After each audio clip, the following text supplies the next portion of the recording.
Hi నమస్తే welcome to Sukhi channel. ఇవాళ వీడియోలో నేనేం చేయబోతున్నానో మీ అందరికీ అర్థమైపోయే ఉంటుందండి. So violet let's get started. మనము ఈ నెయ్యి కాసుకునే పద్ధతిని 4 భాగాలుగా విభజించుకుందామండి. మొదటి 3 భాగాల్లో గ్యాస్ మీడియంకి సిమ్కి మధ్యలో ఉండాలండి. విన్నారా, మన నెయ్యి ఎంత చిటపటలాడుతుందో ఈ చిటపటలు తగ్గాలండి. ఇది మన మొదటి భాగం. మన రెండో భాగంలో చిటపటలు కొంచెం తగ్గాయి, జాగ్రత్తగా వినండి. ఇప్పుడు మూడో భాగంలోకి వచ్చేసాము. చిటపటలు మొత్తం తగ్గిపోయినాయి. చాలా మటుకి అంతా ఈ టైంలోనే ఆఫ్ చేసేస్తారు స్టవ్ని. కానీ మనం ఇంకో లెవెల్కి వెళ్దామండి. ఈ 4వ భాగంలో గ్యాస్ని పూర్తిగా సిమ్ చేసేసుకోవాలి. జాగ్రత్త సుమి, స్టవ్ దగ్గరే ఉండండి, మాడగొట్టుకోకూడదు ఇక్కడ.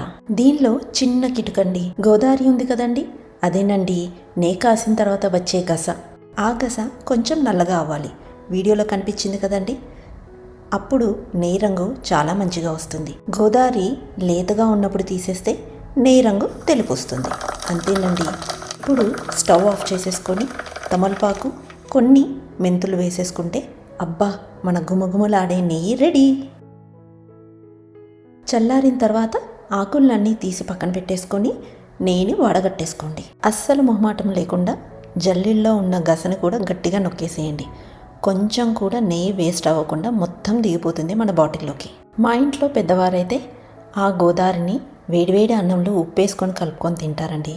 లేదా చపాతీ పిండి కలుపుకునేటప్పుడు దాంట్లో వేసి కలిపేసి చపాతీలు చేస్తారు. అప్పట్లో పెద్దవాళ్ళు ఏదీ వేస్ట్ అవనిచ్చేవాళ్ళు కాదండి. చూసారా, మంచి చిక్కటి తేనె రంగులో వచ్చింది మన నెయ్యి. ఇది పర్ఫెక్ట్ అండి. బయట కొన్న నెయ్యికి మనం ఇంట్లో తయారు చేసుకున్న నెయ్యికి చాలా తేడా ఉంటుందండి.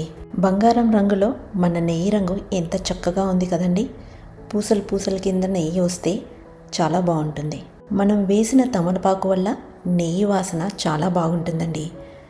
మెంతులు ఎక్కువ రోజులు నిల్వ ఉండటానికి ఉపయోగపడుతుందండి. తమలపాకు లేకపోయినా కరివేపాకైనా వేసుకోండి, అది కూడా బాగుంటుంది.